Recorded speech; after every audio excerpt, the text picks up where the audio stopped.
Assalamualaikum warahmatullahi wabarakatuh. Om Swastiastu, Namo Buddhaya, Salam Kebajikan.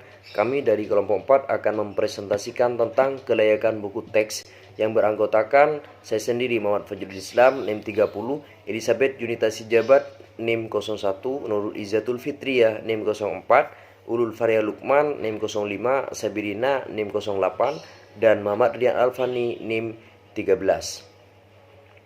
Saya akan menjelaskan tentang kelayakan buku teks atau kelengkapan materi di dalamnya. Materi yang disajikan dalam buku teks minimal memuat semua materi pokok bahasan dalam aspek ruang lingkup yang mendukung tercapainya KI dan KD yang telah dirumuskan dalam kurikulum. Dalam buku teks bahasa Indonesia, setidaknya kelengkapan materi mencakup beberapa hal. Pertama, yaitu wacana. Wacana dapat berupa percakapan dan karangan atau laporan utuh seperti materi novel, cerpen, buku, artikel, pidato, khutbah atau puisi yang harus ada di dalam buku teks pelajaran bahasa Indonesia. Wacana dapat disajikan mencakup ruang lingkup yang ada dalam standar isi berupa 4 aspek keterampilan berbahasa, yaitu menyimak, berbicara, membaca, dan menulis. Mulai dari pengenalan konsep sesuai dengan tuntutan yang ada di dalam kompetisi inti maupun kompetisi dasar pelajaran bahasa Indonesia yang terperinci sebagai berikut. Pertama, yaitu pemahaman wacana. Pemahaman wacana merupakan tahapan lanjut setelah menyimak dan membaca wacana. Pemahaman wacana berisi perintah, tugas, dan pelatihan yang mengarahkan peserta didik untuk memahami isi atau pesan wacana.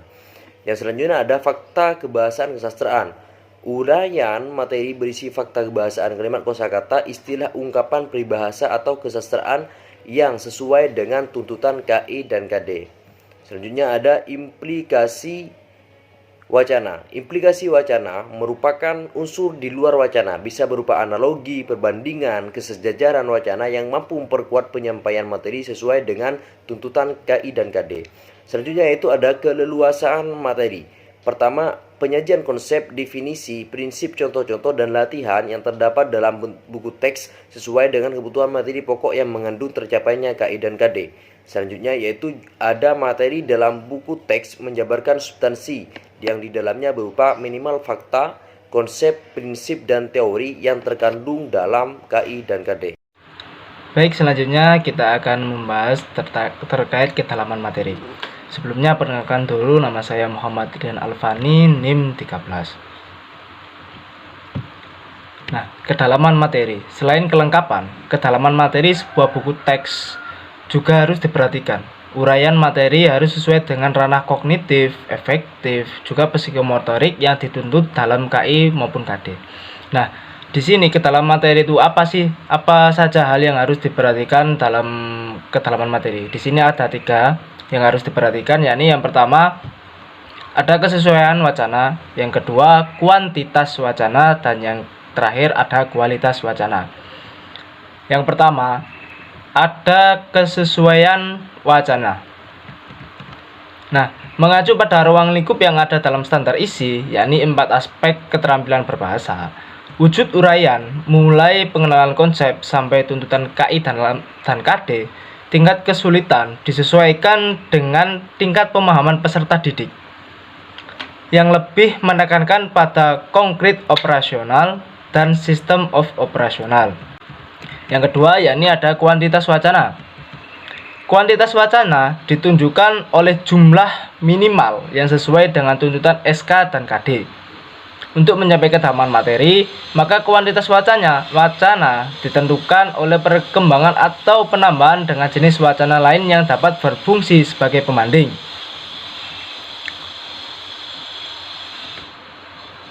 Penjelas, analogi, dan sebagainya. Yang ketiga, yakni kualitas wacana. Nah, untuk mencapai kedalaman materi yang dituntut oleh keaktualan, kemutahiran, kefaktualan, dan kevarian topik, kualitas wacana mencerminkan kedalaman isi atau pesan dengan spiralitas pengembangan materi pelajaran bahasa. Nah, selanjutnya yakni ada keakuratan materi. Setelah materi memiliki kesesuaian dengan standar kompetensi dan juga kompetensi dasar yang ditentukan, pemilihan materi yang digunakan juga harus akurat. Nah, Gimana sih keakuratan materi tersebut? Keakuratan materi dalam buku teks bahasa Indonesia tercermin dalam beberapa hal, yakni yang pertama ada keakuratan dalam pemilihan wacana, yang kedua keakuratan dalam konsep dan teori, yang ketiga keakuratan prinsip, selanjutnya ada keakuratan prosedur, lanjut ada keakuratan dalam contoh, fakta, dan ilustrasi, dan yang terakhir ada keakuratan dalam latihan. Nah, yang pertama ada keakuratan dalam pemilihan wacana. Wacana yang disajikan berdasarkan kenyataan yang ada atau faktual, serta dengan hangat dibicarakan atau aktual, dengan menyebutkan sumber yang jelas sesuai dengan tingkat pemahaman peserta didik. Yang kedua ada keakuratan dalam konsep dan teori. Nah, materi dalam buku teks harus disajikan secara akurat untuk menghindari miskonsepsi yang dilakukan siswa. Dan definisi harus dirumuskan dengan tepat untuk mendukung tercapainya KI dan KD. Konsep dan teori yang disajikan untuk mencapai KD tersebut harus sesuai dengan definisi yang sesuai dengan bidang keilmuan. Yang ketiga ada keakuratan prinsip. Prinsip merupakan salah satu aspek yang digunakan untuk menyusun suatu teori. Prinsip-prinsip yang tersaji dalam buku teks perlu dirumuskan secara akurat agar tidak menimbulkan multitafsir bagi siswa di kemudian hari. Yang keempat, ada keakuratan prosedur. Prosedur merupakan langkah-langkah yang harus dilakukan untuk mencapai sesuatu sasaran tertentu dan dirumuskan secara akurat hingga siswa tidak melakukan kekeliruan secara sistematis. Yang kelima, ada keakuratan dalam contoh, fakta, dan ilustrasi. Konsep, prinsip, prosedur, atau rumus harus diperjelas oleh contoh, fakta, dan ilustrasi yang disajikan secara akurat. Dengan demikian, siswa tidak hanya memahami sesuatu pengetahuan secara verbalitas. Uraian dan contoh menanamkan keruntutan konsep yang mudah, sukar, konkret, abstrak, sederhana, ataupun kompleks yang telah dikenal dan yang belum dikenal oleh siswa. Yang terakhir, ada keakuratan dalam latihan. Penguasaan siswa atau konsep, prinsip, prosedur, atau algoritma harus dibangun oleh soal-soal yang disajikan secara akurat. Latihan yang disajikan diawali dari konsep yang sederhana, berkembang dan terus berkembang menjadi yang lebih kompleks, konkret ke abstrak, mudah ke sulit, lingkungan dekat ke yang jauh, secara bertahap dan berkesinambungan secara terus-menerus. Akan menjelaskan terkait materi pendukung pembelajaran. Terdapat dua hal yang harus diperhatikan dalam pemilihan materi pendukung dalam teks. Yang pertama, yakni kesesuaian dengan perkembangan ilmu. Materi yang disajikan dalam buku harus up to date sesuai dengan perkembangan ilmu pengetahuan, teknologi, seni atau iptek, dan relevan dengan tingkat kognisi peserta didik. Artinya, kesesuaian perkembangan ilmu ini harus mengikuti perkembangan zaman. Yang kedua, yakni mengenai kesesuaian fitur, contoh, dan rujukan. Uraian contoh dan latihan mencerminkan peristiwa atau kondisi terkini. Keterkinian ini terlihat dari sumber atau rujukan yang digunakan pada umumnya. Rujukan yang layak digunakan dalam buku teks maksimal menggunakan rujukan 5 tahun terakhir. Selanjutnya, dalam kesesuaian ini terdapat poin-poin tertentu. Yang pertama yakni penalaran. Penalaran ini berperan pada saat siswa harus membuat kesimpulan. Materi dalam buku teks perlu membuat uraian, contoh, tugas, pertanyaan, atau soal latihan yang mendorong siswa untuk secara runtut membuat kesimpulan yang sahih. Poin B, memecahkan masalah atau problem solving. Pemecahan masalah meliputi memahami masalah, merancang model, memecahkan model, memeriksa hasil, dan menafsirkan apa yang diperoleh. Poin C, keterkaitan antar konsep. Keterkaitan antar konsep dalam buku teks dapat dimunculkan dalam uraian atau contoh. Hal ini dimaksudkan untuk membantu siswa dalam membangun jaringan pengetahuan yang utuh. Poin D. Komunikasi. Materi dalam buku teks hendaknya memuat contoh atau latihan untuk mengkomunikasikan gagasan, baik secara tertulis maupun secara lisan, untuk memperjelas keadaan atau masalah yang sedang dipelajari. Poin C. Penerapan atau aplikasi. Materi dalam buku teks hendaknya memuat uraian, contoh, atau soal-soal yang menjelaskan penerapan suatu konsep dalam kehidupan sehari-hari agar siswa dapat menerapkan dalam kehidupan nyata secara konsep yang dipelajari. Poin F. Kemenarikan materi. Materi dalam buku teks hendaknya memuat uraian, strategi, gambar, sketsa, cerita sejarah, contoh, atau soal-soal menarik yang dapat menimbulkan minat siswa dalam mengkaji lebih jauh. Poin G. Mendorong untuk mencari informasi lebih jauh. Materi dalam buku teks hendaknya memuat tugas-tugas yang mendorong siswa untuk memperoleh informasi lebih lanjut dan berbagai sumber informasi. Poin H. Materi penggayaan. Materi dalam buku teks sebaiknya menyajikan uraian, contoh, soal, atau soal pengayaan yang berkaitan dengan topik yang dibahas sehingga sajian materi lebih luas atau lebih dalam daripada materi yang dituntut KD. Poin I. Pengembangan wawasan kebinekaan. Wawasan kebinekaan dalam perkembangan wacana dicerminkan oleh hal-hal berikut. Yang pertama, apresiasi terhadap keanekaragaman budaya dan agama. Wacana pengembangannya misalnya tugas, pelatihan, gambar, ilustrasi yang disajikan dapat membuka wawasan peserta didik mengenal dan menghargai keanekaragaman budaya dan agama. Yang kedua, apresiasi terhadap keaneka produk dan jasa.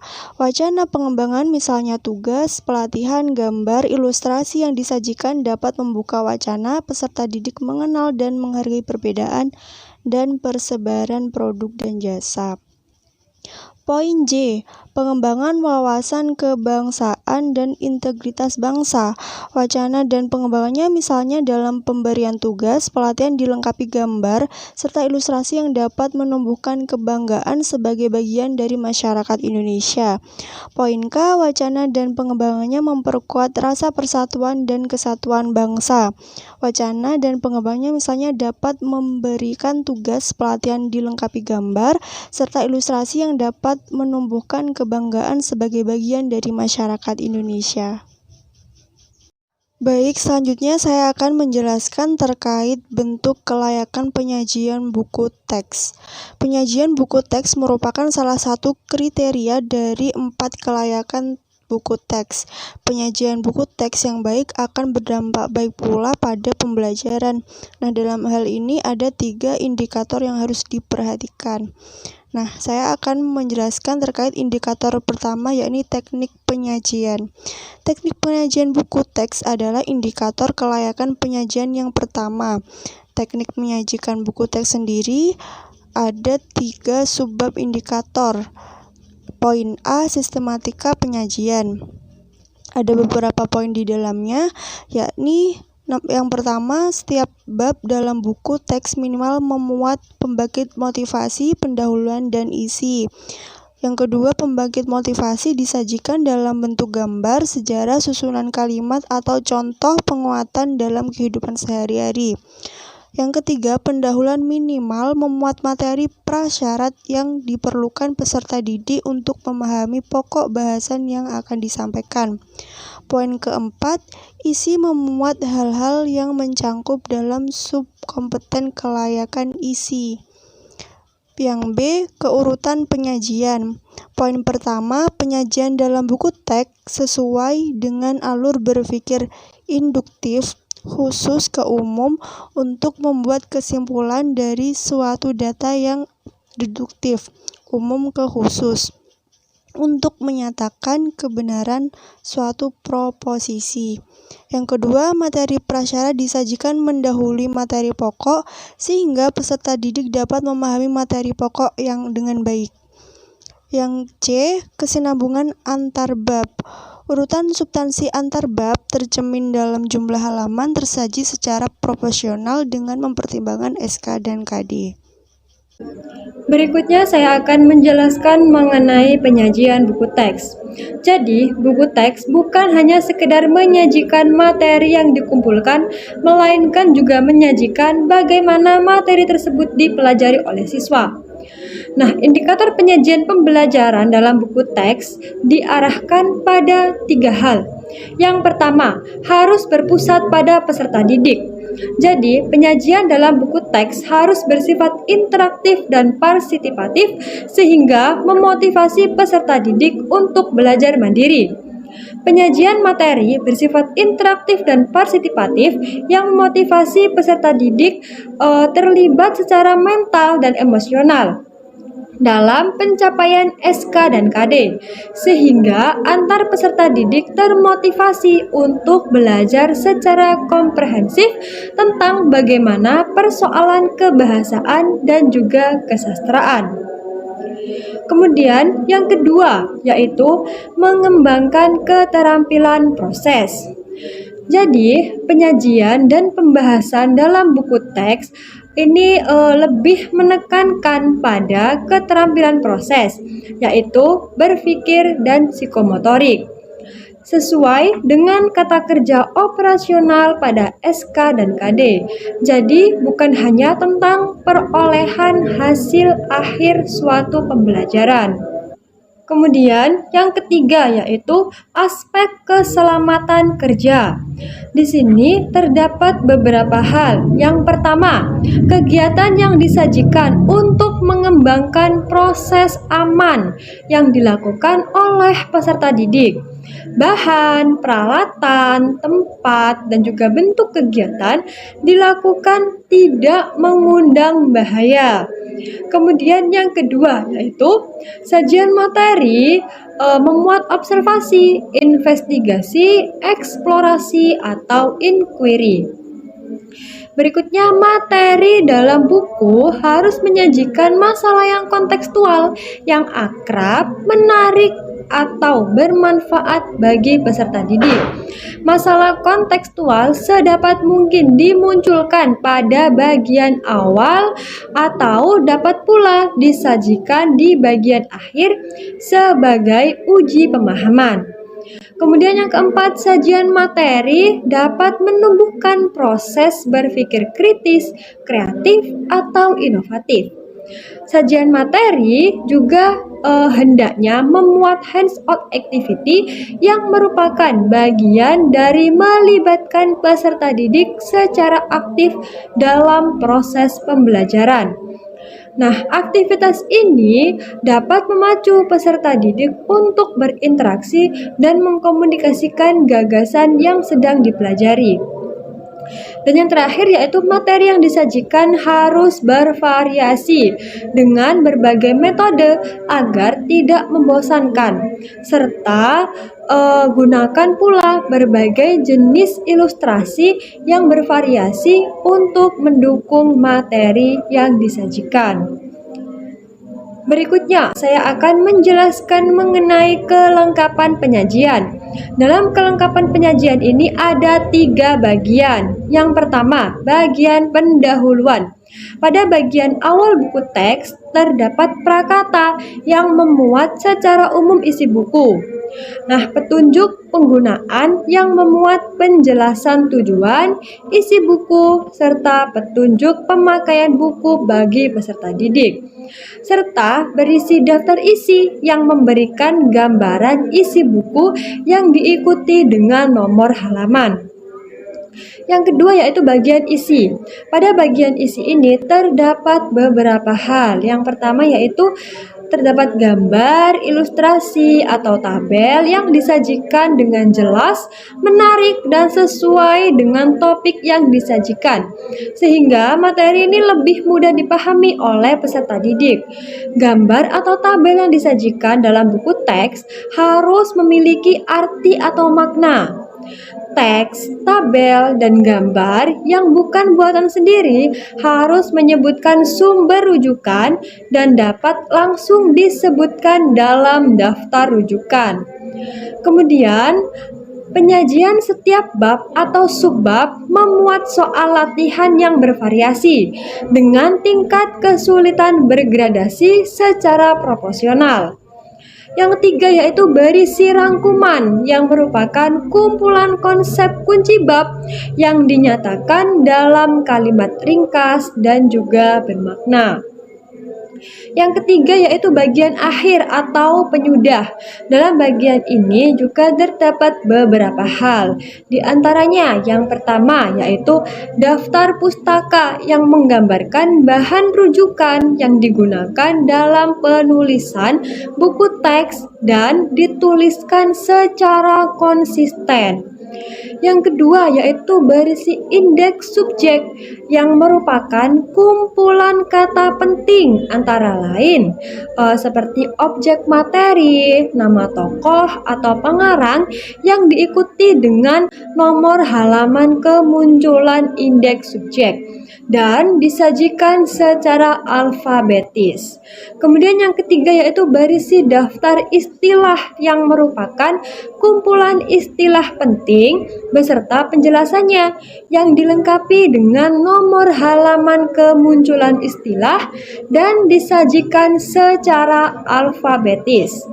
Kemudian yang terakhir yaitu berisi petunjuk pengerjaan atau hinta, yaitu jawaban latihan terpilih yang disajikan pada akhir suatu bab, akhir suatu bahasan, atau akhir buku. Selanjutnya yaitu kelayakan bahasa buku teks. Bahasa merupakan media untuk menyampaikan informasi dan pesan, sehingga aspek bahasa dalam buku teks haruslah diperhatikan dengan baik. Menurut Tarigan, bahasa yang digunakan dalam buku teks hendaknya komunikatif, fungsional, dan estetis. Penggunaan bahasa yang komunikatif membantu pemahaman teori dan konsep dengan baik. Pemakaian bahasa yang fungsional akan meningkatkan keterbacaan buku teks. Selain itu, penggunaan bahasa yang baik, sopan, dan indah mampu menstimulasi peserta didik tertarik membaca buku teks. Ada 3 indikator kelayakan bahasa dalam buku teks yang harus diperhatikan. Indikator yang pertama yaitu kesesuaian pemakaian bahasa dengan tingkat perkembangan peserta didik diarahkan pada hal-hal seperti yang pertama, kesesuaian dengan tingkat perkembangan intelektual. Nah, di sini bahasa yang digunakan dalam buku teks untuk menjelaskan konsep atau ilustrasi sampai dengan contoh yang abstrak sesuai dengan tingkat intelektual peserta didik atau yang secara langsung dapat dibayangkan oleh peserta didik. Yang kedua yaitu kesesuaian dengan tingkat perkembangan sosial emosional. Nah, di sini bahasa yang digunakan dalam buku teks sesuai dengan kematangan sosial emosional peserta didik yang dapat menggambarkan konsep-konsep lingkungan terdekat sampai dengan lingkungan global. Indikator yang kedua yaitu pemakaian bahasa yang komunikatif meliputi hal-hal seperti yang pertama, keterbacaan pesan. Nah, di sini disajikan dengan bahasa yang menarik, jelas, tepat sasaran, tidak menimbulkan makna ganda, dan lazim dalam komunikasi tulis. Sehingga pesan dalam buku teks dapat tersampaikan kepada peserta didik dengan baik dan dapat mendorong peserta didik untuk mempelajari buku tersebut secara tuntas. Yang kedua yaitu ketepatan kaidah bahasa, kata, dan kalimat yang digunakan untuk menyampaikan gagasan mengacu pada kaidah bahasa Indonesia dan ejaan yang digunakan sesuai dengan pedoman ejaan bahasa Indonesia atau EBI. Indikator yang terakhir yaitu keruntutan dan keterpaduan alur pikir dalam pemakaian bahasa meliputi hal-hal seperti yang pertama, keruntutan dan keterpaduan antar bab. Di sini penyampaian pesan antara bab satu dengan bab lain yang berdekatan dan antar subbab dalam bab mempunyai hubungan yang logis. Kemudian yang kedua yaitu keruntutan dan keterpaduan antar paragraf. Penyampaian pesan antar paragraf yang berdekatan dan antar kalimat dalam paragraf mempunyai hubungan yang logis. Yang keempat adalah kelayakan kegrafikan buku teks. Ada beberapa indikator yang harus diperhatikan dalam kegrafikan buku teks. Yang pertama, ukuran buku. Ukuran buku harus disesuaikan dengan standar ISO, di mana kriterianya adalah ukuran buku teks menggunakan A4, A5, dan B5. Kemudian harus ada kesesuaian ukuran buku dengan materi isi buku. Artinya, buku teks yang ingin dicetak harus disesuaikan dengan materi isi buku, biar seimbang. Indikator terakhir dari kelayakan kegrafikan buku teks yaitu desain buku. Dari indikator desain buku ini ada terdapat beberapa bagian. Yang pertama adalah pencerminan isi buku. Artinya, menggambarkan isi atau materi ajar dan mengungkapkan karakter objek, dapat dengan cepat memberikan gambaran tentang materi ajar tertentu, dan secara visual dapat mengungkap jenis ilustrasi yang ditampilkan berdasarkan materi ajar. Yang kedua, bentuk, ukuran, warna, proporsi objek sesuai realitas. Poin yang kedua adalah keharmonisan tata letak. Artinya, bidang cetak dan margin proporsional, penempatan unsur tata letak pada bidang cetak secara proporsional. Yang kedua, margin dua halaman yang berdampingan proporsional. Yang ketiga, spasi antar teks dan ilustrasi sesuai merupakan kesatuan tampilan antara teks dengan ilustrasi dalam satu halaman. Poin yang ketiga adalah kelengkapan tata letak. Artinya, judul bab, subbab, dan angka halaman. Judul bab ditulis secara lengkap disertai angka bab 1, bab 2, dan seterusnya. Penulisan subbab dan subjudul disesuaikan dengan hierarki penyajian materi ajar. Dan yang ketiga, penempatan nomor halaman disesuaikan dengan pola tata letak. Poin yang ketiga dari indikator desain isi buku adalah daya pemahaman tata letak. Artinya, penempatan hiasan atau ilustrasi sebagai latar belakang tidak mengganggu judul teks, dan angka halaman. Yang berikutnya adalah tipografi isi buku. Artinya, tidak menggunakan terlalu banyak jenis huruf, tidak menggunakan jenis huruf hias atau dekoratif. Penggunaan variasi huruf seperti bold, italic, all capital, and small capital tidak berlebihan. Yang berikutnya adalah daya keterbacaan, artinya jenis huruf sesuai dengan isi materi. Lebar susunan teks antara 45-75 karakter. Dan poin yang terakhir yang diperhatikan dalam desain isi buku adalah ilustrasi isi. Artinya, daya pemerjelas dan pemermudah pemahaman yaitu 1. Mampu mengungkap makna atau arti dari objek. Dan yang kedua, bentuk akurat yang proporsional sesuai dengan kenyataan. Dan poin yang terakhir, kedaya tarikan ilustrasi isi meliputi keseluruhan ilustrasi serasi, goresan garis, dan raster tegas dan jelas, serta kreatif dan dinamis.